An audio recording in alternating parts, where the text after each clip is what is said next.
Friends, कैसे हैं आप लोग? Welcome to this session. My name is doctor Kavita Rawat, your English teacher from ICT virtual classroom. तो बच्चों, अभी हम इसी को कंटिन्यू करेंगे। Today we will continue the same.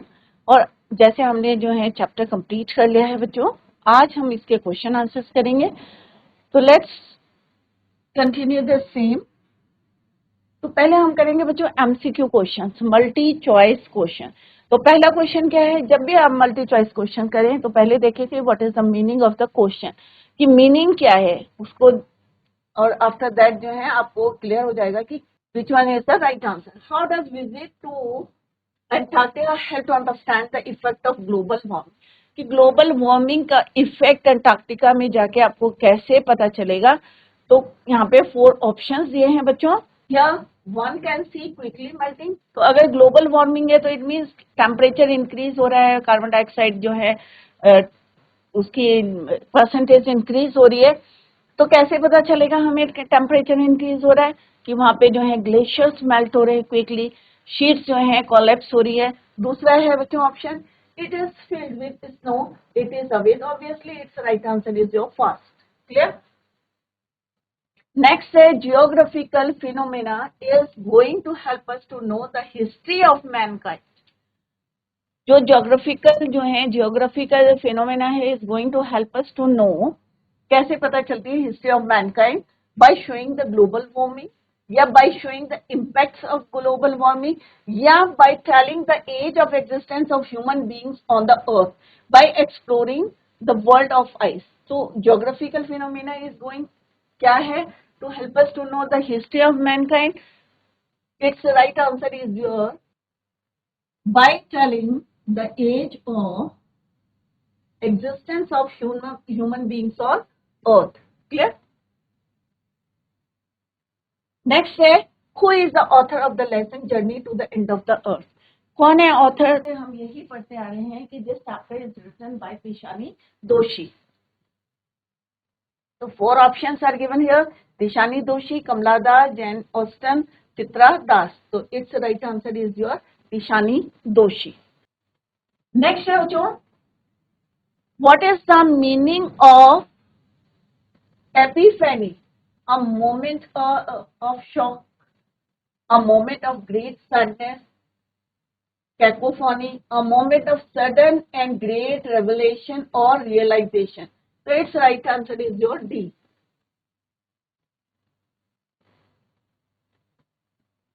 The name of the program that takes high school students to the end of the earth is, जो programme था जिसके जो है पिशानी दोषी वहां पे गई थी, क्या नाम था बच्चों प्रोग्राम का?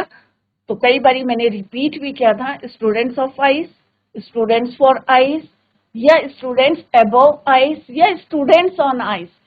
तो obviously it's right answer is your students on ice. What does the author mean by, in what short amount of time we have managed to create quite a ruckus? Progress made by human race, या distraction and disturbance caused by human race, या stunning achievements of human race, या none of the above? Obviously हमने कैसे disturb करा? थोड़े से समय में इतना रकेस करा, किसकी वजह से? Distraction and disturbance caused by human race, कि हमने उसके नेचुरल रिसोर्सेज को किस तरह से हमने यूज करा। राइट? नेक्स्ट है बच्चों, the narrator was aboard on the ship. जिस शिप में वो गई थी उसका नाम क्या था? नेम, वर्ल्ड कैरियर, या एकेडमिक डिस्कवरी, या एकेडमिक शॉकिस्की, या डेनिम एक्सप्लोरर। तो कई बारी मैंने इसको जो है रिपीट किया था कि उनके वेसल, रिसर्च वेसल का नाम क्या था? रशियन रिसर्च वेसल था, और नेम इज, क्या है नाम? Akademik Shokalskiy. Russian research vessel, क्या नाम था इसका?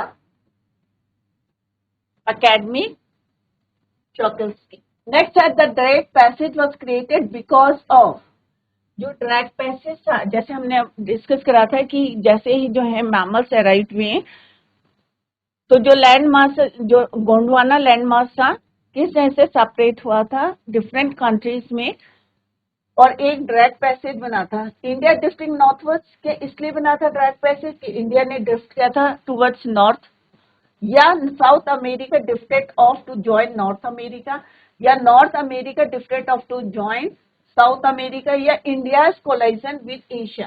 तो इट्स राइट आंसर क्या है बच्चों की? साउथ अमेरिका किधर ड्रिफ्ट हुआ था? Drifted off to join North America. Clear? इसकी वजह से वहां क्या बना था? ड्रैग पैसेज बना था। एंड इट क्रिएट, क्या क्रिएट करी थी? Polar cold polar circum currents. Gondwana existed रफली अराउंड, तो हमने पढ़ा था बच्चों, कई बार मैंने रिपीट भी करा था कि गोंडवाना जो है एग्जिस्टेड रफली अराउंड 650 मिलियन ईयर्स अगो। तो यहाँ 4 ऑप्शन है, 110 million, 450 million, 250 million, 650 million years. तो it's right answer is your D. Next है बच्चों, how were the Himalayas form? तो हमने देखा था कि हिमालयस कैसे बने थे। 4 ऑप्शंस कौन से हैं? By a collapse in the Gondwana superland, या बाय इवोल्यूशन, या बाय डिफोरेस्टेशन। तो इसका क्या हो, which one is the right answer? क्योंकि जब कोलैप्स हुआ था, सेपरेट हुआ था इनटू डिफरेंट कंट्रीज में, तब हिमालयस बने थे, और इंडिया जो है कहाँ ड्रिफ्ट हुआ था? Towards Asia. तो उसका क्रस्ट क्या हुआ था? जमीन में टकराया था, किससे? एशिया से। By a collapse in the Gondwana superland, what disturb the silence of the continent? जो साइलेंस था कॉन्टिनेंट में, एंटार्क्टिका कॉन्टिनेंट में, कौन सी चीजें वहां पे डिस्टर्ब करी थी? क्या बर्ड्स कर रहे थे, क्या एनिमल्स कर रहे थे, क्या ह्यूमन बींग्स कर रहे थे, या एवलांचेस कर रहे थे? तो obviously it's right answer is your avalanches. Next है बच्चों, what was the objective of the students on the ice program? Students का क्या ऑब्जेक्टिव था, क्या एम था उनका? टू मेक देम ट्रैवल, क्या उनको घुमाना था, या to make them see snow, या उन्हें स्नो दिखानी थी, या to make them see white expanse in the form of ice, या to enable them to think differently to save the planet? तो obviously it's right answer is कि main aim था कि उनको वहां ले जाके ये बताने के लिए कि वहां पे आप देख सकते हैं प्रेजेंट पास्ट फ्यूचर अर्थ का, और उससे जो है, क्योंकि ये जो टीनेजर्स हैं क्या है? पॉलिसी मेकर्स हैं फ्यूचर के, right, to save the planet, कि किस तरह से प्लैनेट्स को सेव करना। नेक्स्ट है बच्चों, what is the purpose of the journey to the world's most preserve place Antarctica? क्या पर्पस था? To tour the world, to see the beauty of the earth, क्या वर्ल्ड घूमना था, या to see the beauty of the earth, earth की beauty को देखना था, या to know the geography more closely, या ज्योग्राफी देखनी थी मोर क्लोजली, या to sensitize the young minds towards climate change? तो ऑब्वियसली यही मेन एम था कि यंग माइंड्स को अट्रैक्ट करना था या अवेयर कराना था टुवर्ड्स क्लाइमेट चेंज।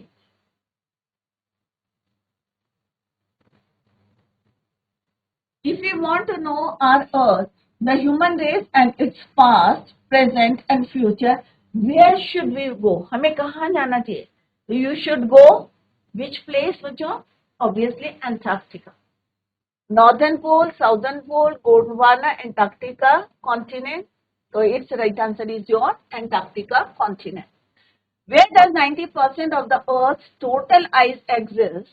तो तिशानी दोषी ने हमें बताया था कि 90% अर्थ टोटल आइस कहाँ मिलती है? Pacific region, southern ocean, northern pole, Antarctica continent. तो it's right answer is your Antarctica continent. Clear? Next है बच्चों, क्वेश्चन है, when did the author start her journey to Antarctica and what had she to pass through? तो simple सा answer है, कई बार हमने पढ़ा था कि कहाँ से स्टार्ट करी है बच्चों, 13.09 degree north of the equator in Madras, जो अब चेन्नई है। और क्या क्या चीजें उन्होंने पास करी थी, 9 टाइम जो से 6 चेक पॉइंट्स थे, कितने मैनी इकोस्फीयर्स थे, 3 वाटर बॉडीज थी। तो इस तरह से आपको फ्रेम करना है आंसर। तो पहले पता होना चाहिए कि what is the right answer of this question. तो when did the author start, कब स्टार्ट की थी जर्नी, किसके लिए, एंटार्क्टिका के लिए। द ऑथर स्टार्टेड, क्योंकि डेट है तो हम क्या लिखेंगे, started her journey 13.09 degrees north of the equator in Madras. She was on board, किसमें गए थे वो, रशियन रिसर्च वेसल। क्या नाम था उसका, ये अभी हमने रिपीट भी किया था, academic शॉकल्स्की। She had to pass through 9 time zones, ये याद कर लें बच्चों, 6 checkpoints, 3 bodies of water and at least as many ecospheres. After traveling over 100 hours in combination of a car, total कितना डिस्टेंस कवर, कितने आवर्स उन्हें लगे थे to reach Antarctica, it is approx 100 hours. Combination किसका था, car से, aeroplane से and a ship, she reach Antarctica. तो टोटल कितने आवर्स लगे थे बच्चों उनको मेड्रॉस से अंटार्कटिका पहुंचने में, 100 आवर्स। क्लियर। नेक्स्ट क्वेश्चन क्या है बच्चों, what emotions did the author experience when she reached Antarctica at last. जब वो वहां पे पहुंची थी तो क्या उनके एक्सपीरियंस थे, क्या इमोशंस थे। Clear. The author finally set foot on the Antarctica continent after traveling about 100 hours. 100 घंटे कंप्लीट करके by car, by an aeroplane से, क्लियर, या शिप से उन्होंने टोटल 100 आवर्स कंप्लीट करके she reached Antarctica. Her first emotion on seeing, पहला इमोशन क्या था, इतना वास्ट एक्सपेंसिव वाइट जो है स्नो देख के, आइस शीट्स, लैंडस्केप देख के, and the blue horizon was a relief. तो उन्हें एक रिलीफ मिला कि इतने आवर्स कंप्लीट करके वो फाइनली कहाँ पहुंच गए, एंटार्क्टिका में पहुंच गए। तो ऑथर फाइनली, तिशानी दोषी, ऑथर कौन है बच्चों, तिशानी दोषी। The author finally set foot on the Antarctica continent after traveling 100 hours in combination of car, aeroplane and ship. Her first emotion on seeing the vast, expansive, white landscape and the blue horizon was a relief. She experienced the emotion of wonder at its immensity and isolation of its strange relationship with India.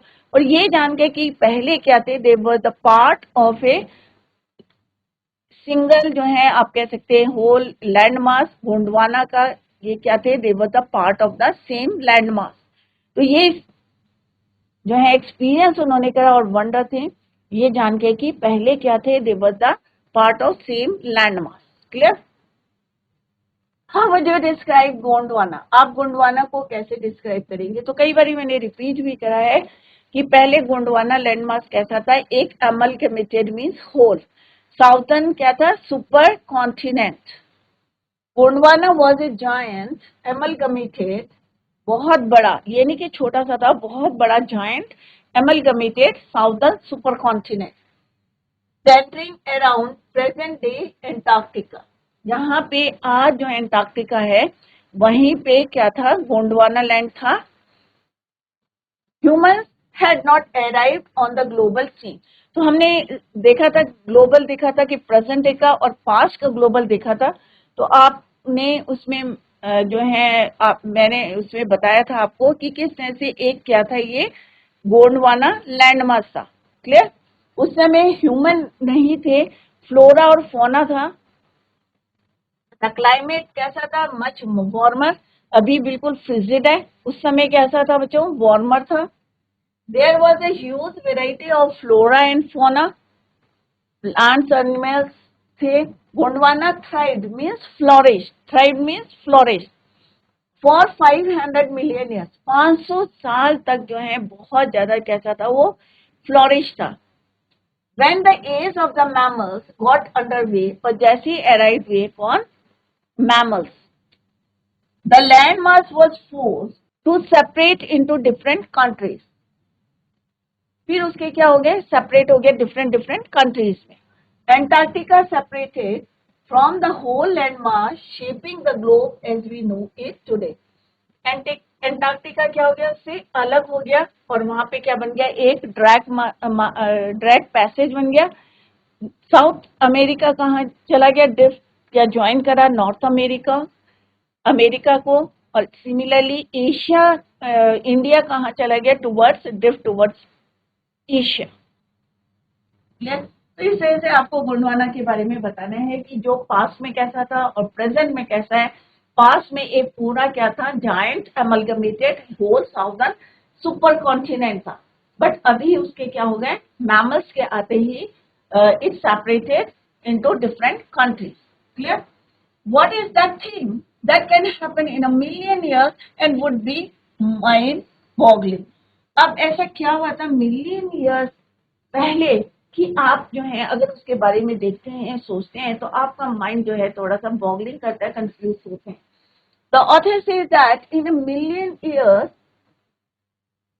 Ago India में push towards north. ये हो सकता है कि India कहाँ की तरफ push हुआ, नॉर्थवर्ड्स, जैमिंग अगेंस्ट एशिया. और किससे टकराया, एशिया से टकराया.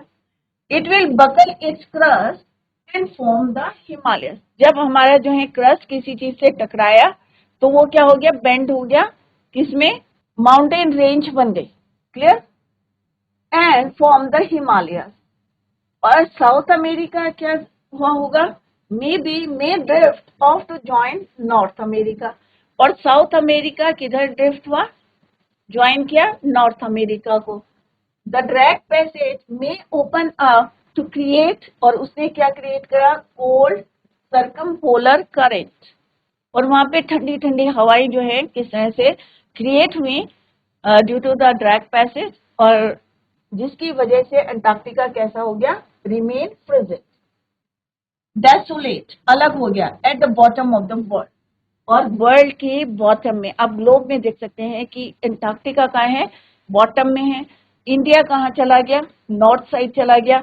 साउथ अमेरिका किधर की तरफ ड्रिफ्ट हो गया, नॉर्थ अमेरिका की तरफ ड्रिफ्ट हो गया. बचा कौन, बचो अंटार्कटिका. अंटार्कटिका के और साउथ अमेरिका के बीच में क्या है, एक गैप है, that is called your passage है.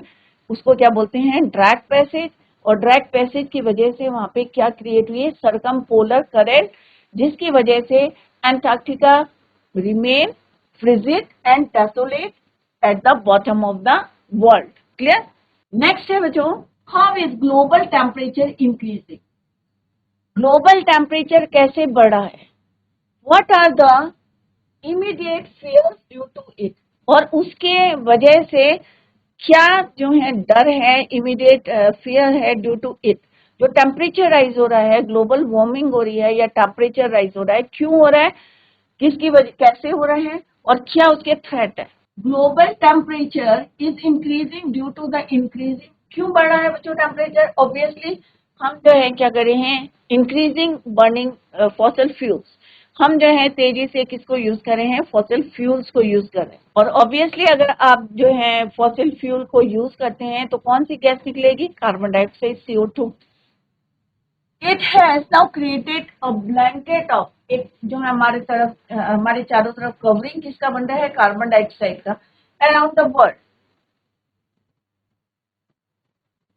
This has given birth two questions like, will the west Antarctica ice sheet melt entirely. इससे जो एक थ्रेट क्या निकल रहा है, क्वेश्चन क्या रेज हो रहा है कि क्या वेस्ट एंटार्क्टिका की जितनी भी आइस शीट्स हैं वो मेल्ट हो जाएंगे entirely. Will the gulf stream ocean current be disrupted, will it be the end of the world as we know of. तो ये सारे क्वेश्चंस रेज हो रहे हैं कि क्या जो ये टेम्परेचर इतनी तेजी से बढ़ रहा है, और क्यों बढ़ रहा है, फॉसिल फ्यूल जो हम यूज कर रहे हैं, जिसकी वजह से क्या बन रहा है, blanket of carbon dioxide around the world. और ये एक जो है हमारे लिए वार्निंग है और थ्रेट है। क्या will it be the end of the world? It may be और इट मे नॉट बी। दो क्वेश्चन रेज हो रहे हैं। अगर हम अवेयर हो जाते हैं तो हो सकता है इट मे नॉट बी। अगर हम अवेयर नहीं होते हैं, जागरूक नहीं होते और इसी तरह से हम जो है इंक्रीज होती है कार्बन डाइऑक्साइड और हमारी ओजोन लेयर डिप्लीट हो रही है, जो हमें एक कवर देती है, प्रोटेक्टिव कवर देती है, तो मे बी। तो दोनों क्वेश्चन रेज होते हैं, मे नॉट और मे नॉट बी। अगर हम जागरूक होते हैं और हम उसके लिए स्टेप्स उठाते हैं तो may be we can save our earth. Clear? Next question क्या है, what are the reason for the success of the students on ice program? कौन से रीजंस हैं कि हम कह सकते हैं कि स्टूडेंट्स ऑन आइस प्रोग्राम क्या है, सक्सेस है? अब sitting in this tent in the comfort zone of our houses, any talk about global warming looks so unreal. अगर हम किताबों में पढ़ते हैं या हम बोल रहे हैं कि भाई टेम्परेचर बढ़ रहा है तो वो अनरियल लगता है। क्यों लगता है? क्योंकि हमने विजिबल नहीं करा है या हमने प्रैक्टिकली उस चीज को नहीं देखा है।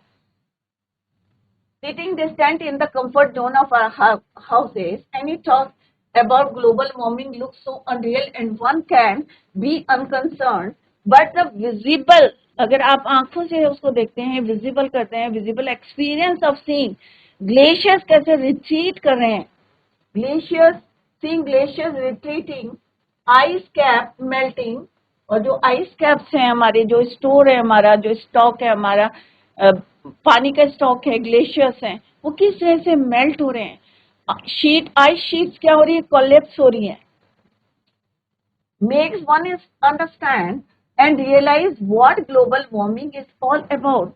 तो वहां जाके हमें पता चलता है कि ग्लोबल वार्मिंग क्या है, क्योंकि टेम्परेचर राइज कर रहा है। पहले फ्रिजिड जोन था तो हमारे स्टॉक थे, बहुत बड़े बड़े ग्लेशियर्स थे, बट अब क्या हो रहा है, क्योंकि टेम्परेचर बढ़ रहा है तो इसका अगर आप इफेक्ट देखेंगे तो कहाँ देख सकते हैं, अंटार्कटिका में, क्योंकि वहां पे ग्लेशियर जो है मेल्ट हो रहे हैं, रिट्रीट हो रहे हैं। Become clear when one actually the indications for the future of human kind, क्योंकि हम यहाँ पे जाके क्या विजिबल कर रहे हैं, विजिबल एक्सपीरियंस कर रहे हैं, वहां पे जाके प्रैक्टिकली हम देख रहे हैं कि due to increase in temperature global जो हमारे ग्लेशियर्स हैं रिट्रीट कर रहे हैं, आइस कैप्स मेल्ट हो रही हैं, आइस शेल्फ्स कोलैप्सिंग। तो वन कैन इजीली जो है रियलाइज कर सकते हैं कि what global warming is all about, the indication of the future. और इससे हमें पता चल रहा है कि हमारे जो फ्यूचर में क्या होने वाला है, एक थ्रेट है। Become clear when one actually witnesses the geological phenomena. तो वहां पे आप देख सकते हैं कि किस तरह से टेम्परेचर बढ़ रहा है या कार्बन डाइऑक्साइड की जो है परसेंटेज इंक्रीज हो रही है, उसका इफेक्ट हम इजीली कहाँ देख सकते हैं, अंटार्कटिका में। Clear? Why does the author feel that the prognosis for the human beings is not healthy. अब क्यों बताया कि ऑथर फील ने क्यों करा, prognosis of the human beings is not healthy, the world is battling an ever increasing population. क्योंकि पूरा world किससे बैटल कर रहा है, जो हमारी जो परसेंटेज बढ़ रही है, किसमें बढ़ी है, नंबर्स बढ़े, इंक्रीजिंग इन पॉपुलेशन। और ऑब्वियसली अगर हमारी पॉपुलेशन बढ़ेगी तो हम किस पे डिपेंड होंगे, जो हमारे नेचुरल रिसोर्सेज हैं उस पे डिपेंड करेंगे, और उसको जो है हम क्या कर रहे हैं, डिस्ट्रॉय कर रहे हैं, leading to burning of fossil fuels. This has created a blanket of carbon dioxide CO2 around the world, thereby increasing global temperatures. All this is hazardous and life-threatening for all flora and fauna. हमें ही नहीं नुकसान करेगी, जितना भी हमारा flora है, जितना हमारा फोना है, सारे लोग जो है उससे डिस्टर्ब होंगे। अगर क्या होगा, carbon dioxide, blanket of carbon dioxide जो है हमारा चारों तरफ जो है इंक्रीज करी है, CO2 गैस इंक्रीज करी है अराउंड द वर्ल्ड, जिससे क्या हो रहा है हमारा इंक्रीजिंग ग्लोबल टेम्परेचर, और इसका इफेक्ट किसके लिए होगा? Not only for human life but also for threatening for all flora and fauna. Hence, the future of mankind, in fact, all life on earth is in danger. Next time, does the study of the lesson give you a feeling that man is his own great enemy? तो क्या आपको लगता है बच्चों, ये आपके लिए एक जर्नल क्वेश्चन है कि क्या आपको लगता है पूरा चैप्टर पढ़ने के बाद कि असली दुश्मन कौन है? ऑब्वियसली हम हैं, क्योंकि हमने जो है इस तरह से ग्लोबल जो है एक ब्लैंकेट कवर कर जो है अपने चारों तरफ बनाया है किसका? कार्बन डाइऑक्साइड का, जिसकी वजह से क्या हो रहा है? Increase in temperature. तो जो अब ये एमसीक्यू क्वेश्चंस करें और क्वेश्चंस डिस्कस करें। अब कुछ क्वेश्चंस करेंगे एक्सट्रैक्ट बेस्ड क्वेश्चन, कहीं से भी कोई भी आपका एक्सट्रैक्ट आ जाता है, पैसेज देंगे और उस पे बेस्ड क्वेश्चंस होंगे और you have to answer those questions. तो यहाँ पे हमने एक जो है एक्सट्रैक्ट लिया है, read the given extract and answer the questions that follow. जो भी क्वेश्चंस यहाँ पे दिए हैं उनके आंसर आपको लिखने। तो पहले आप इसको रीड करेंगे, रीड इट केयरफुली और समझेंगे और फिर जो है आंसर्स उसका आंसर देंगे। Early this year I found my self aboard research Russian research vessel the Academic Shokalskiy heading towards the coldest driest windiest. अभी सबको क्लियर हो गया होगा कि जो कॉन्टिनेंट है एंटार्क्टिका है, कैसा है? कोल्डेस्ट है, ड्राइएस्ट है और विंडिएस्ट। जर्नी कहाँ से शुरू हुई थी? 13.09 degrees of north of the equator in Madras and involve crossing क्या करे थे? 9 टाइम जोन। ये इंपॉर्टेंट है। 3 bodies of water and at least as many ecospheres. Clear? तो फर्स्ट क्वेश्चन क्या है बच्चों? Name the chapter from which the following extract has been taken. तो किस में से लिया है? तो ऑब्वियसली ये सभी को पता है कि journey to the end of the earth. Clear?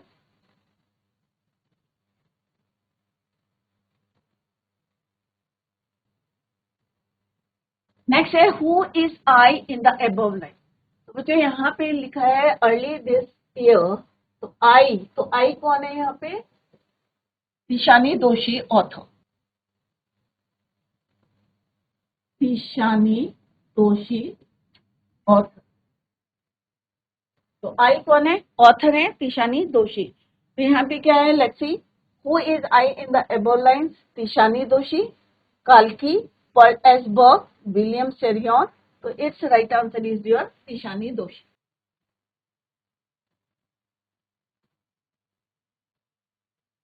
Next question क्या है बच्चों? What was Academic Shokalskiy? क्या है ये? What was Academic Shokalskiy? क्या है? बोट है, कैनोय है या वाटर क्राफ्ट है? तो ऑब्वियसली एक ये क्या है? Water craft. नेक्स्ट क्वेश्चन क्या है बच्चों? Where was the narrator going on her journey? किधर जा रहे थे? तो obviously it's right answer is your Antarctica. ये आपके टाइटल में भी है। जर्नी कहाँ थी? एंटार्क्टिका। क्लियर? नेक्स्ट है बच्चों extract. By the time I actually put on the Antarctica continent, I had been traveling 100 hours in combination of a car, an aeroplane, a ship. तो जरूरी नहीं है आपके जो है एमसीक्यू क्वेश्चंस आए। अगर आपका 1 और 2 लाइन के क्वेश्चंस भी पुट करेंगे तो आप easily you can find out the answer from the passage. Clear? तभी मैं यहाँ पे अंडरलाइन भी कर रही हूँ। So my first emotion on facing Antarctic, expansive white landscape and uninterrupted blue horizon was relief, followed up with an immediate and profound wonder at its immensity, its isolation, but mainly at how there could ever have been a time. ये चीजें wonder करी थी कि कैसे पहले India और Antarctica were the part of the same land मास की same land. तो ये हमने कई बार पढ़ा है। तो let's see the questions based on this extract. What do you mean by the horizon? The apparent boundary between the sky and the earth, the apparent boundary between the sky and the solar system. So obviously its right answer is your sky and earth.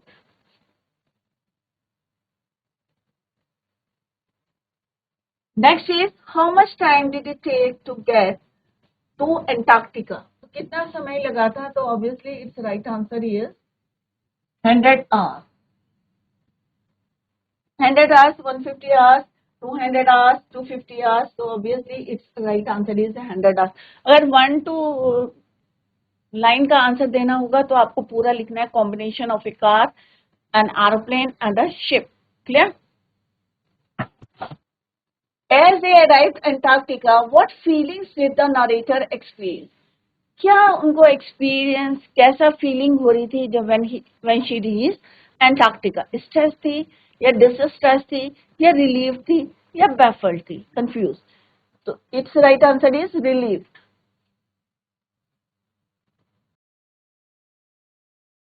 Next question है, find out the synonym of the word immense. Immense mean from the following: tiny बहुत छोटा, monsters, lack. तो it's right answer is your monster. Next है जो 650 million years ago. जैसे हमने कई बार पढ़ा है कि किसके बारे में पढ़े हम, history of that landmass Gondwana. Amalgamated southern supercontinent named Gondwana indeed exists centered roughly around the present day Antarctica. हमने ग्लोब में कई बार इसको मैंने आपको दिखाया भी है कि ग्लोब में पहले कैसा था और एट प्रेजेंट डे हमारा ग्लोब कैसा है, वो भी हमने यहाँ पे कंपेयर करा था दोनों को. तो फर्स्ट क्वेश्चन क्या है बच्चों आपका, for how long did Gondwana thrive. अब थ्राइव क्या है, फ्लोरिश.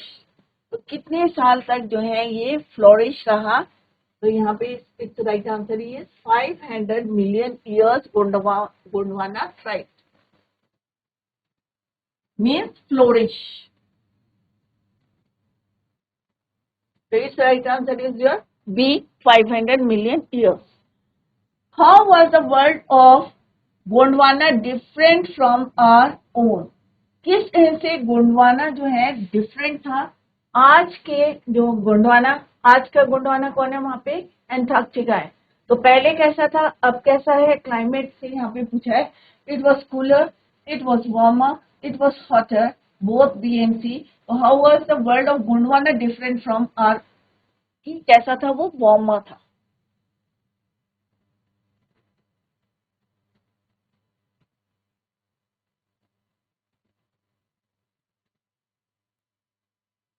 एक ही आंसर दे सकते हैं हम, it was warmer.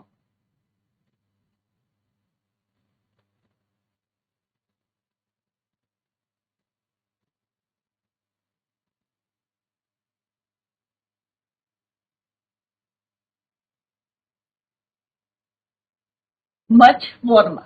Clear? Hosting a huge variety of flora and fauna. Wiped out and the age of the field, mammal scale got underway. The landmass was forced to separate into different countries, shaping the globe much as we know it today. So its right answer is here, it was warmer. Next question है, what does wipe out? अब wipe out से क्या मतलब है, mean as a phrasal verb. Clean, disappeared या remove. तो it's answer is disappeared, हो गए थे सारे के सारे. तो सबका मीनिंग जो है सेम है कि वाइप आउट हो गए थे, कि सारे जो है खत्म हो गए थे, क्लीन हो गए थे, डिसअपियर्ड हो गए थे, रिमूव्ड हो गए थे. तो it's answer is your D, all of these. Clear? Gondwana did indeed exist centred रफली around the present day Asia, Arctic, Africa, Antarctica. तो यहाँ पे क्या है क्वेश्चन बच्चों, Gondwana did indeed exist centered roughly around the present day Antarctica. तो यहाँ पे भी आप आंसर देख सकते हैं पैसेज में.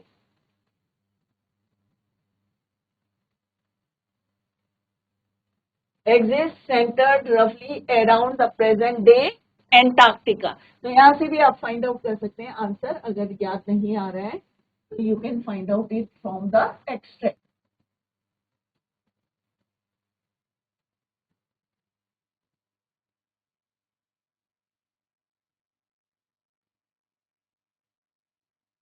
Antarctica. Yeah. नेक्स्ट क्वेश्चन है जो अभी हमने यहाँ पे डिस्कस करे हैं कि किस तरह से the author started her journey, कहाँ से शुरू करी थी 13.09 डिग्री से नॉर्थ से टू द इक्वेटर इन मेड्रॉस, और किस में गई थी, उसके नाम क्या था, रशियन रिसर्च वेसल, और नाम क्या था, एकेडमिक शक्लस्की। क्या क्या पास करे थे, 9 टाइम जोन्स पास करे थे, इक्विस्फीयर्स, 3 वाटर बॉडीज।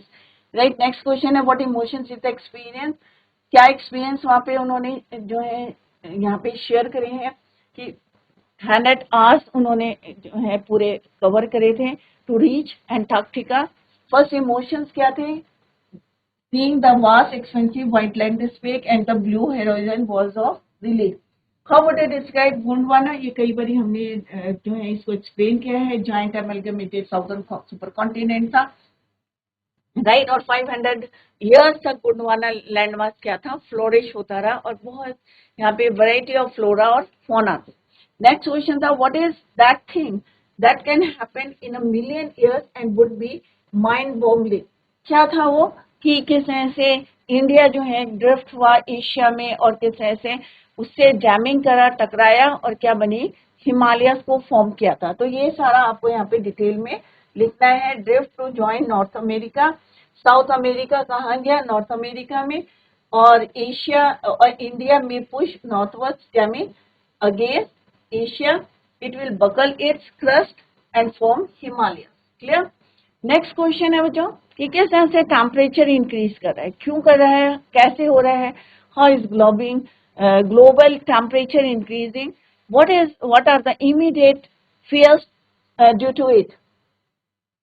तो इस आंसर इज वेरी सिंपल कि हम लोग क्या बंद कर रहे हैं, फॉसिल फ्यूल कर रहे हैं, और जिससे क्या किसकी परसेंटेज बढ़ी है, कार्बन डाइऑक्साइड की। क्लियर।